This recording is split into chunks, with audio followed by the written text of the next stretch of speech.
माझ्या या कथेवर तुमचे प्रेम आणि पाठिंबा खूप महत्त्वाचा आहे. कथा आवडली तर कृपया लाईक करा, शेअर करा आणि सबस्क्राईब करा आणि एक कमेंट नक्की करा. तुमच्या एका छोट्याशा कमेंटमुळे मला नवनवीन कथा लिहिण्याची प्रेरणा मिळते आणि अजून चांगली कथा लिहिण्याची ताकद मिळते. आणि तुम्ही माझी ही कथा कोणत्या शहरातून, गावातून ऐकता ते कमेंटमध्ये नक्की लिहा. आता रावी शिकत असलेल्या स्कूलच्या ग्राउंडवर शशांक उभा होता. "मी इथे का आहे?" रावीला भेटण्याची इच्छा असून तो तिच्या स्कूलसमोर उभा आहे हे पाहून शशांकने स्वतःच्या डोक्यावरून हात फिरवला. त्यावेळी तो खूप गोंधळलेला होता. तो स्वतःशी लढत होता. रावी शाळेतून घरी येण्याची वाट पाहायची की ते ठिकाण सोडायचं. शाळेतील मुले घरी गेल्याच दीपने सांगताच त्याला धक्काच बसला. तिथं मिस रोहिणीची मुलगी आहे. उभ्या असलेल्या एका लहान मुलीकडे बोट दाखवत दीप शशांकला म्हणाला. अनेक लहान मुलांना त्यांच्या पालकांनी घेतलं होतं. शशांकने रावीकडे पाहिलं. कोणीतरी येऊन तिला घेऊन जाण्याची ती वाट पाहत होती. मिस रोहिणीच्या मुलीला कोणीही घ्यायला आलेलं नाही असं दिसत आहे, दीप पुन्हा म्हणाला. तिला रोहिणीची मुलगी म्हणणं थांबव, शशांक नाराज होत ओरडला. त्या लहान मुलीने त्याचे लक्ष वेधून घेतलं होतं आणि ती रोहिणीची मुलगी होती. त्याला आवडत नसलेल्या बाईची मुलगी होती ती. हे सत्य तो स्वीकारू शकत नव्हता. मग काय बोलू सर? ती लहान मुलगी खरंच रोहिणीची मुलगी आहे ना? दीप म्हणाला. तिचे नाव रावी आहे. शशांकने जोराने त्याचे बोलणे थांबवले. अरे, तिचे नाव रावी आहे? माझ्या लक्षात नाही राहिलं. दीप गप्प बसला. शशांक त्याच्याकडे डोळे वटारून पाहत होता. रोहिणीच्या मुलीचे नाव काय आहे हे दीपला चांगलेच माहीत होते, कारण त्यालाच त्या चिमुरडीची माहिती शोधण्यास सांगितली होती. पण दीपने विसरण्याचे नाटक केलं, कारण प्रत्येक वेळी रोहिणीच्या नावाचा उल्लेख करताना, आपल्या बॉसला चिडवताना त्याला मज्जा वाटत होती. दीप गोंधळला होता. त्याचा बॉस रोहिणीच्या मुलीबद्दल माहिती का विचारत आहे? जर तो माणूस खरोखरच रोहिणीचा द्वेष करत असेल, त्याच्या बॉसने त्याला रोहिणीच्या शाळेत नेण्यास का सांगितलं? बॉस, कुठे चालला आहात? बराच वेळ वाट पाहत बसल्यानंतर शशांकला अचानक गाडीतून उतरताना त्याने पाहिले. तेव्हा त्याने विचारलं. शशांकने दीपच्या प्रश्नाचे उत्तर दिलं नाही, कारण त्याला रावीकडे जाण्याची घाई होती, जी आता गार्डच्या पोशाखात एक माणूस सोबत उभा होता. रावी, आशा आंटीची वाट पाहत असलेल्या रावीने कोणी तिला हाक मारली ते बघितलं. हाय क्युटी, कशी आहेस? शशांकने स्मितहास्य करत विचारलं. समोर उभा असलेला शशांक तिला अपरिचित वाटल्याने रावी गप्पच राहिली. तू मला विसरलीस? मी मम्माचा फ्रेंड आहे. त्या दिवशी तुझ्या घरी आलो होतो.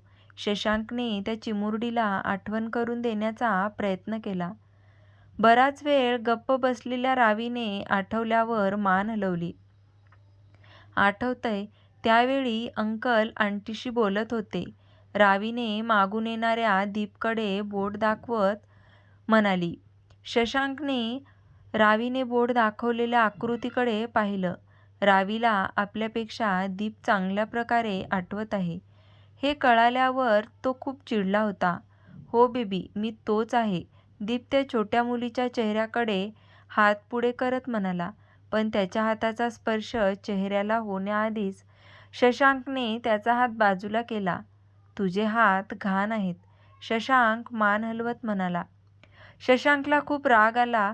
रावी त्यापेक्षा जास्त त्याच्या पर्सनल असिस्टंटला ओळखत होती. तो दीपला रावीचं लक्ष अजिबात वेधू देणार नव्हता. आपल्या बॉसने घाणेरडे म्हटल्यावर दीप गोंधळलेल्या चेहऱ्याने आपल्या हाताकडे पाहत होता. पण सर, माझे हात स्वच्छ आहेत, दीप लगेच म्हणाला. शशांकने त्याच्या पर्सनल असिस्टंटच्या म्हणण्याकडे लक्ष दिलं नाही. त्याचे लक्ष सध्या आता त्या मोहक लहान मुलीकडे होते. दुर्दैवाने ती रोहिणीची मुलगी होती. रावी अजून घरी का गेली नाही? तुला कोणी घ्यायला आलं नाही का? शशांकने विचारलं. रावीने डोके हलवलं, ज्यामुळे शशांकला चीड आली. कारण त्याला त्याची जुळी बहीण अस्वस्थ असतानाची प्रतिमा आठवली. अंकल बरोबर येशील? शशांक म्हणाला. यावेळी रावीने मान हलवली. मम्मा म्हणाली, रावी अनोळखी व्यक्तीसोबत कुठेही जाऊ शकत नाही. ती म्हणाली, अंकल काही अनोळखी नाहीत. अंकल हे मम्माचे फ्रेंड आहेत. नंतर अंकल रावीला मम्मीच्या ऑफिसमध्ये घेऊन जातील. शशांकने तिचं मन वळवले. सुरुवातीला त्याला फक्त रावीला भेटण्याची इच्छा होती, पण आता त्या चिमुरडीला इथून घेऊन जाण्याच्या इच्छेमध्ये बदलली. कारण रावीला घेऊन जाण्यासाठी तिथं कोणीही नाही हे त्याला सहन होत नव्हतं. मी मम्मीच्या ऑफिसमध्ये येऊ शकते का? रावीने विचारलं. मम्माने मनाई केल्यामुळे तिला त्या ठिकाणी जाऊन खूप दिवस झाले होते. हो, शशांकने आनंदाने उत्तर दिलं. तिथं डॅडीही असतील ना? रावीने विचारलं. डॅडी? शशांकने गोंधळून विचारलं. प्रताप डॅडी. रावी स्माईल करत म्हणाली. शशांक आश्चर्यचकित झाला. एक मिनिट, हे शक्य आहे का की रावी प्रतापची मुलगी आहे? पण तसं असेल तर रोहिणी सिंगल पॅरेंट्स आहे असे प्रताप त्यावेळी का म्हणाला? जणू काही त्याचे काही नातेच नाही. तो स्वतःशी बडबडला. चला अंकल, आपण मम्मा डॅडीच्या ऑफिसला जाऊया. रावीने उत्साहाने शशांकचा हात पकडला. त्याच क्षणी शशांकच्या मनात एक भावना निर्माण झाली. जेव्हा त्याच्या तळहाताला लहान तळहाताने स्पर्श केला. रावीच्या सुंदर चेहऱ्याला स्पर्श केल्यावर पहिल्या भेटीतच शशांकला भावना जाणवली होती. या त्याच्या अंतःकरणात असलेल्या रागाची भावना निर्माण केली. कारण रावीने प्रतापला तिचा डॅडी म्हटले होते. ठीक आहे. शशांकने रावीबरोबर जागा सोडली. थांबा सर, तुम्ही रावीला घेऊन जाऊ शकत नाही. शाळेच्या वॉचमनने रावीला अनोळखी माणसाबरोबर जाण्यापासून रोखलं. कारण सहसा आशा ही रावीला घेण्यासाठी येत होती. शशांकने त्याच्याकडे पाहिले. नंतर त्याच्या पर्सनल असिस्टंटकडे पाहिलं. त्याची काळजी घे. रावीला गाडीकडे घेऊन जाताना तो म्हणाला. सर, तुम्ही, हे माझं कार्ड आहे. दीपने त्याच्या पाकिटातून काढलेलं कार्ड त्याला दिलं. आम्ही मिस रोहिणीचे कलिग आहोत. आम्ही रावीला तिच्या आईला ऑफिसमध्ये भेटायला घेऊन जात आहोत, त्याने स्पष्ट केलं. पण तुम्ही ते करू शकत नाही सर. रावी फक्त तिच्या ओळखीच्या व्यक्तीबरोबर घरी जाऊ शकते. मिस आशा बरोबर ना? आम्ही त्यांनाही ओळखतो. दीपने त्याच्या बोलण्यात व्यत्यय आणत म्हणाला. वादानंतर वॉचमनने शेवटी रावीला त्यांच्यासोबत घरी जाण्याची परवानगी दिली. पण थेट ऑफिसला जाण्याऐवजी त्याच्या बॉसने त्यांना फास्ट फूड रेस्टॉरंटमध्ये नेण्याचा आदेश दिला. शशांकची गाडी निघून गेल्यानंतर आशा तिथं घाईघाईने रावीला घेऊन जाण्यासाठी आली. पण रावी दीप नावाच्या माणसासोबत घरी गेल्याचे कळाल्यावर आशाला धक्काच बसला. जो माणूस रोहिणीचा कलिग असल्याचा दावा करत होता आणि कदाचित तीच व्यक्ती जी काही दिवसांपूर्वी रोहिणीच्या घरी आले होते. काय, कसं शक्य आहे? आशाने लगेच रोहिणीला कॉल केला आणि रावीला दीप नावाचा तिचा कलिग घेऊन गेला आहे हे सांगितलं. हे ऐकून रोहिणी चकित होऊन ओरडली. मला उशीर झाला कारण रस्ता जाम झाला होता. शाळेच्या वॉचमनने सांगितले की तुझा फ्रेंड दीप तिला ऑफिसकडे घेऊन गेला का? दुसऱ्यांदा आशाने रोहिणीची किंचाळी ऐकली. नंतर कॉल कट झाला. आशाला खात्री होती की रोहिणी नक्कीच रागावली असणार. आय एम सॉरी सिस, आशा कुजबुजली.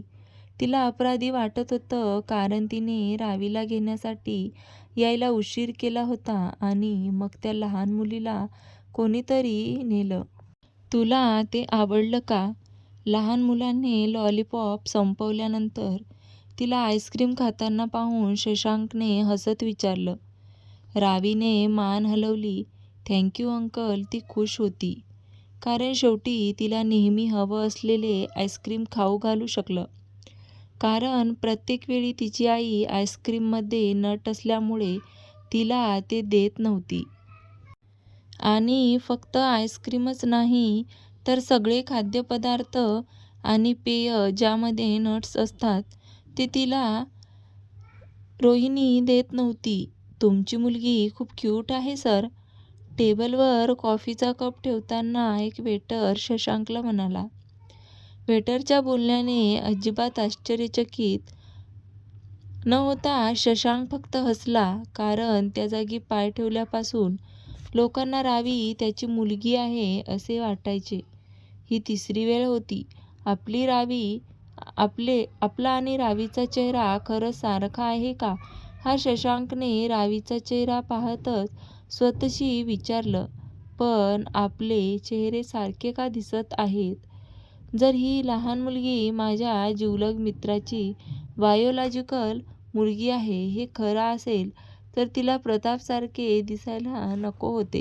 शशांक विचार करत होता की रावीचा आवाज त्याच्या कानी पडला आणि त्याने तिच्याकडे पाहिलं. तिचा लाल हात खाजवताना पाहिले, तेव्हा त्याला धक्काच बसला. रावी, हे काय झालं? शशांकने घाबरून विचारलं. अंकल, इचिंग होत आहे, रावी तिचा गळा पकडत म्हणाली. रावीचा निस्तेज चेहरा पाहून घाबरलेल्या शशांकच्या काहीतरी लक्षात येताच त्याने चिमुरडीला लगेच उचलून घेतलं. रावीला कशाची तरी ॲलर्जी आहे. रेस्टॉरंटमधून घाईघाईने बाहेर आपल्या कारकडे जात असताना शशांक बडबडला. जास्त प्रश्न विचारू नकोस, चल लवकर. हॉस्पिटलला जाऊया. शशांक रडत असलेल्या रावीकडे पाहून म्हणाला. रावी, मला सांग, मम्माने चिकन किंवा आईस्क्रीम खाण्यास मनाई केली आहे का? कारण रावीने फास्ट फूड रेस्टॉरंटमध्ये चिकन आणि आईस्क्रीम खाल्लं होतं. रडत असलेल्या रावीने मान हलवली. मम्माने नट्स असलेले काहीही खाण्यास मनाई केली होती, रावीने रडत सांगितलं. नट्स? शशांक आश्चर्याने ओरडला आणि केवळ शशांक नाही तर दीपसुद्धा आश्चर्यचकित झाला, कारण त्यालाही नट्सची ॲलर्जी होती. हे त्याच्या पर्सनल असिस्टंटला म्हणजे दीपला चांगलंच माहिती होतं. रावीला माझ्यासारखीच ॲलर्जी का आहे? अजूनही रडत असलेल्या रावीला शांत करत तो प्रश्नार्थकपणे कुरकुरला. हा योगायोग विचित्र का वाटत आहे? त्याने रोहिणीच्या मुलीकडे तीव्रतेने पाहिलं आणि जितक्या तीव्रतेने तो पाहत होता तितका संशय वाढू लागला. अशक्य, तो मान हलवत बडबडला. हॉस्पिटलमध्ये आल्यानंतर शशांकने तात्काळ रोहिणीच्या मुलीला आपत्कालीन कक्षात नेलं. त्याने दीपला रोहिणीला कॉल करून रावीविषयी सांगितलं. अगदी ऑफिसच्या इमारतीसमोर रोहिणी काळजीत फिरताना दिसली, कारण ती दीपच्या येण्याची वाट पाहत होती आणि त्याच्या मोबाईल नंबरवर कॉल करत होती. पण तो त्याकडे दुर्लक्ष करत होता. अजून का आला नाही? अरे देवा, दीपबरोबर शशांक नसावा म्हणजे झालं. दीप शशांकसोबत असेल तर रोहिणीला खरोखरच भीती वाटत होती की शशांकने रावीचा चेहरा जवळून पाहिला आणि एवढे दिवस तिला त्याच्यापासून लपवून ठेवत होती, हे त्याला समजू शकत होतं. रोहिणी तिच्या विचारात होती की तिचा फोन वाजला आणि तिने पाहिलं योगीने तिला कॉल केला होता. हॅलो, तुम्ही कुठे आहात? मी कधीपासून तुम्हाला कॉल करत आहे. माझा फोन का उचलला नाही? माझी मुलगी कुठे आहे? मला तिच्याशी बोलायचे आहे. रोहिणी कॉल उचलताच प्रश्न विचारू लागली. रोहिणीचे प्रश्न ऐकून दीप स्वतःच गप्प बसला. कारण रावीची स्थिती समजावून सांगायची या संभ्रमात तो पडला होता. मिस रोहिणी, आम्ही आता सिटी हॉस्पिटलमध्ये आहोत. काय? हॉस्पिटल? कोण आजारी आहे? माझी मुलगी कुठे आहे? भीतीने थरथरत रोहिणीने विचारलं. तुम्ही शांत व्हा. तुम्ही आता इथं या ना, मी इथंच आहे. रावीची स्थिती सांगण्याचे धाडस न करता दीपने आपला फोन डिस्कनेक्ट केला. त्यानंतर रोहिणी ताबडतोब यावी म्हणून त्याने तिला लोकेशन पाठवलं. शशांकच्या आदेशामुळे त्याने रोहिणीच्या फोन कॉल्सकडे दुर्लक्ष केल्यामुळे त्याला आता खरोखरच पश्चाताप झाला. जेव्हा त्याच्या बॉसने रावीला रोहिणीच्या परवानगीशिवाय रेस्टॉरंटमध्ये नेलं होतं. घाबरलेली रोहिणी पटकन सिटी हॉस्पिटलकडे निघाली.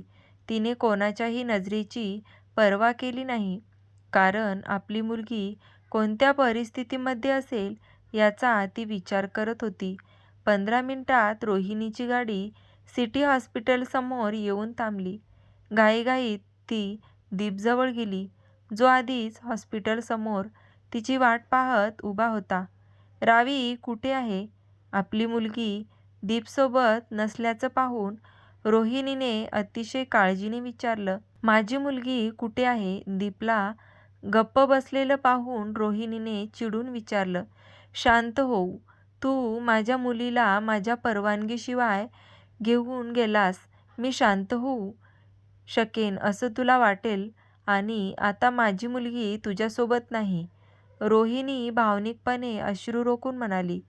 प्लीज मला सांग, माझी मुलगी कुठे आहे? माझ्या मागे या. रोहिणी दीपच्या मागे हॉस्पिटलमध्ये गेली. रावी आत आहे ती. दीप गप्प बसला, कारण त्याच्या स्पष्टीकरणाची वाट न पाहता रोहिणी आधीच आत गेली होती. God bless you mister Shashank. तुम्ही आता मोठ्या संकटात आहात, दीप बडबडला, कारण त्याने रोहिणीचा राग स्पष्टपणे पाहिला होता. रूममध्ये दाखल झालेल्या रोहिणीला आपली लाडकी मुलगी बेडवर बेशुद्ध पडलेली दिसली. रावी, रोहिणी रडत म्हणाली. रावीची अवस्था पाहिल्यावर तिने बराच वेळ रोखून ठेवलेले अश्रू आता तिच्या गालावरून मुक्तपणे वाहत होते. काय झालं बेटा? तुझी मुलगी बरी आहे, ती आता झोपली आहे. आवाज कुठल्या दिशेने आला हे पाहण्यासाठी रोहिणीने लगेच मागे वळून पाहिलं. तू इथे काय करत आहेस? रोहिणी चिडून म्हणाली.